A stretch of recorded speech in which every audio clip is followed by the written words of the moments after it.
নমস্কাৰ মুখ্যমন্ত্ৰী ডাঙৰীয়া, মই ৰঞ্জন চৌধুৰী।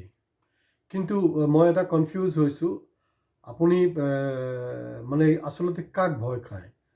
কাৰণ মাজত মই যেতিয়া এটা এপিছ'ড কৰিলোঁ যে কুংকি চৌধুৰীৰ লগত ৰঞ্জন চৌধুৰীৰ কি সম্পৰ্ক, এইটো ইতিমধ্যে ভাইৰেল হৈছে ইউটিউবত। তাৰ পিছে পিছে এটা আপোনাৰ বক্তব্য আছে, কাৰণ এইকেইদিনতে আপোনাৰ মাথা একেবাৰে বেয়া হৈ আছে, তো কাক কি কৈ আছে মানে আপুনি নিজৰ নাৰ্ভৰ ওপৰত কণ্ট্ৰল নাই। মই জানো আপোনাৰ চকুৰ নাৰ্ভৰ এটা সমস্যা আছে, তাৰ প্ৰতি মোৰ সহানুভূতি আছে।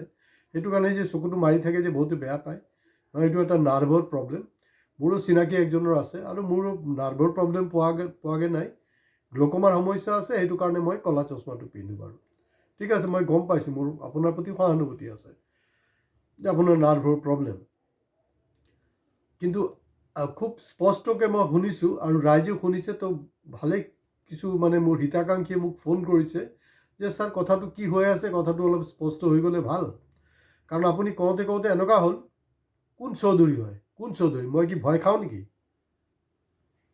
তেনেকুৱাকৈ ক'লে। তো একচুৱেলি আপুনি কি ৰঞ্জন চৌধুৰীৰ কথা ক'ব বিচাৰিছে, যে সঁচাকৈ এইকেইদিন মানে আপুনি ৰঞ্জন চৌধুৰীৰ পৰা বহুত ভয় খাই আছে যে এই মানুহটো কেনেকৈ কামুৰি থাকে, নাকি কুংকি চৌধুৰী? একচুৱেলি এই জেগাটো মানে স্পষ্ট নহয়। তো মই বিচাৰিম যে আপোনাৰ যদি সময় নাই, সময়টো অৱশ্যে এতিয়া হৈ গ'ল, ইলেকশ্যনটো ওলাই গ'ল ন, আপুনি এতিয়া আজৰি হৈছে।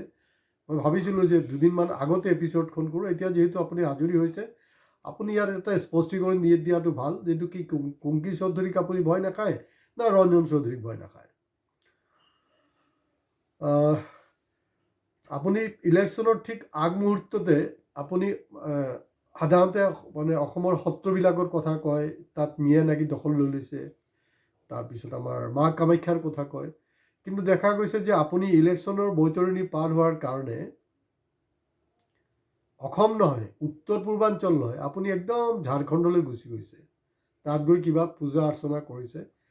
তো মোৰ এনেকুৱা এটা অনুভৱ হৈছে যে সঁচাকৈ চাগে আপুনি কিবা ভয় খাইছে, আৰু আপোনাৰ যে অতদিন যে মিয়া ৰাজনীতি, এণ্টি মুছলমান, সেই বস্তুটো চাগে ৰাইজে তেনেকৈ খোৱা নাই। তো এতিয়া আপুনি যে গ'ল, সেইটো মানে নিউজ মতে তাত আছে যে এইটো এটা বিশেষ বিমানত গৈছে। এতিয়া প্ৰশ্নটো হ'ল যে এই যে বিশেষ বিমানটোত গ'লে, সেইটো কি মানে আমাৰ টেক্স পেয়াৰৰ টকাত গ'লে আপুনি? কাৰণ সেইটোতো মুখ্যমন্ত্ৰীৰ কাম নহয়তো, এইটো অফিচিয়েল জব নহয়। সেইটো এটা স্পষ্টীকৰণো লাগে যে এইটো কি আপুনি আমাৰ টেক্স পেয়াৰৰ টকাত গ'লে, না আপোনাৰ যে ৰিণিকী ডাঙৰীয়ানীৰ যে খুব মানে 52,000 কোটি টকাৰ কথা বতৰাবিলাক যে ওলাইছে, আপোনাৰ মাথা বেয়া হৈ গৈছে বুলি ক'ব পাৰে, নাকি তাৰ পৰা কিছু টকা লৈ তালৈ গৈছে, নাকি এনেকুৱা হ'ব পাৰে যে তাত লৈ গৈছে মানে এটা চিকাৰ দুটা, মানে মানে ঢিল এটা মাৰিব, চিকাৰ দুটা হ'ব। এইটো হ'ব পাৰে, কাৰণ আপুনি ঝাৰখণ্ড ইলেকশ্যনৰ সময়ত আপুনি তাত এটা নেৰেটিভ দিছিলে বাংলাদেশীৰ কথাটো। বাংলাদেশীটো অসমতহে, ঝাৰখণ্ডত ক'ত? তো ভাৰতখণ্ড তাতো বাংলাদেশী ভোটৰ নেৰেটিভছটো ওলাইছিল, তো সেই নেৰেটিভটো পোৱা নাই। হয়তো এনেকুৱা হ'ব পাৰে যে আপুনি তাত পূজা অৰ্চনা কৰিবলৈ গৈছে যে সেই ভোটটোক বিচাৰি ওলাওঁতে। তো একদম ঠিক 9 তাৰিখলৈকে মই ৱেইট কৰি আছিলোঁ যে হয়তো ৰাতিপুৱা সেই যোনটো বাংলাদেশী ভোট আছে এইটো আপুনি মাৰ্কেটত এৰি দিব, আৰু একদম আৰামত ইলেকশ্যন বৈতৰণিটো পাৰ হৈ যাব। তো সেই বস্তুবিলাক অলপ ক্লিয়াৰ হোৱাটো ভাল। আৰু মই ৰঞ্জন চৌধুৰী হয়, মোটামুটি চবেই জানে। তো ৰঞ্জন চৌধুৰীক ভয় খাবলৈ একো নাই। আপুনি ৰজা হয়, আমাৰ ৰাজ্যৰ ৰজা, মই একজন সাধাৰণ প্ৰজা। আৰু আপুনি অকল ৰজাই নহয়, আপুনি আমাৰ ৰাজ্যৰ ৰজা নহয়, আপুনি ইভেন এনেকুৱাকৈ কৈছে যে মই ইণ্ডিয়াৰ আটাইতকৈ পাৱাৰফুল মানুহ। তো পাৱাৰফুল মানুহ যেনে ৰঞ্জন চৌধুৰী হওক বা কুংকি চৌধুৰী হওক বা যিকোনো XYZ চৌধুৰী হওক, কাকতো ভয় খাবলৈ একো নাই নহয়। আপুনি তেনেকৈ থাকিব লাগে। আৰু এইবিলাক কোনে আপোনাৰ মাথা চাওক, মই কিন্তু একচুৱেলি আপোনাৰ মাথা বেয়া কৰিবলৈ একদম মন নাই দেই। পবিত্ৰ মাৰ্ঘেৰিটা, মই লাষ্ট এপিছ'ডতো কৈছোঁ, একচুৱেলি পবিত্ৰ মাৰ্ঘেৰিটাক আপোনাক অপবিত্ৰ কৰি দিছে, আপোনাৰ মাথাটো খাই পেলাইছে। আপুনি এতিয়া কোনোবা সাংবাদিকে কিবা প্ৰশ্ন কৰিলেও মানে মাথাটো বেয়া হৈ গৈছে, আপুনি তাৰ লগত বেহেজবাজিত লাগি গ'ল। কি লালন টপ নে কি, কোন লালন কি হয় মই এইটো নাজানো। আমিও মানে হিন্দী পঢ়িছিলোঁ, তো আপুনি হিন্দী কোন ক্লাছলৈকে পঢ়িছে এইটো মই নাজানো।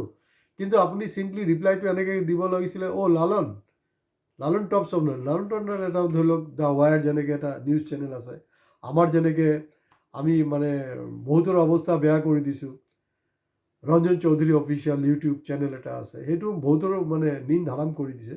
আপুনি চিম্পলি ক'ব লাগিছিলে তেনেকৈ, অ' লালন গম পাইছোঁ, লালন মানে হেৰি আকৌ মানে ইণ্ডিয়া নহয় গোটেই ৱৰ্ল্ডৰ একজন যে মানে বিখ্যাত মানে ফ'ক চং ছিংগাৰ, তেখেতৰ কথা কৈছে নেকি আপুনি? তেখেতক লালু প্ৰসাদৰ পৰা অলপ শিকিব লাগে, আৰু লিডাৰ আছে তেওঁলোকৰ পৰা শিকিব। কিন্তু আপুনি নাৰ্ভাছ কেলৈ হৈছে? সাধাৰণতে আটাইতকৈ পাৱাৰফুল মানুহবিলাক বা যিবিলাক সাহসী মানুহ, বাঘ হওক মানে সিংহই হওক, তেওঁলোকক কেতিয়াবা ভয় খাবলৈ দেখিছে নেকি? কোনোৰ কিন্তু ভয় নাখায় দেই, চবে কিন্তু তাৰ বেটিংটো কৰি থাকে, তাৰ দমটো মাৰি থাকে। এতিয়া ধৰি লওক কুকুৰ আছে, কুকুৰো কিন্তু ঘেউ ঘেউ কৰি থাকে। মই ভাবিছোঁ আপুনি বেয়া নাপাব, মই আপোনাক কুকুৰৰ লগত মানে কম্পেয়াৰ কৰা নাই, কুকুৰো ঘেউ ঘেউ মানে সিও দম দি থাকে। আমি জানো আপুনি আটাইতকৈ পাৱাৰফুল মানুহ, তেতিয়াতো ইলেকশ্যন হৈ গ'ল। তো গতিকে আপুনি অলপ স্পষ্টীকৰণটো কৈ দিয়াটো ভাল।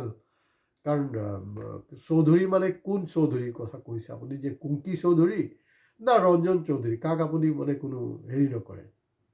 খালি নচিব ভাল যে আপুনি সেইটো কথা কোৱা নাই, কাৰণ এইকেইদিন আপুনি খুব আনপাৰ্লামেণ্টাৰী শব্দ কৈ আছেতো, যে কোন বালৰ চৌধুৰী এনেকৈ কোৱা নাই। কাৰণ আপুনিতো বাল শব্দটো মষ্টলি ইউজ কৰে নহয়, মানে মোৰ বাল ভি বাঁকা কৰিব নোৱাৰিব।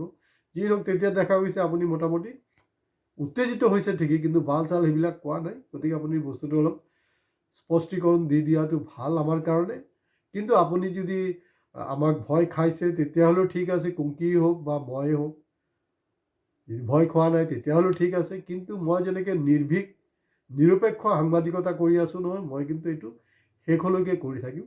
হয়, এটা বস্তু কিন্তু আপোনাক ছাছপেন্সত থৈ দিছোঁ, আৰু এইটো বিশেষকৈ অসমৰ ৰাইজকো মই ছাছপেন্সত থৈছোঁ।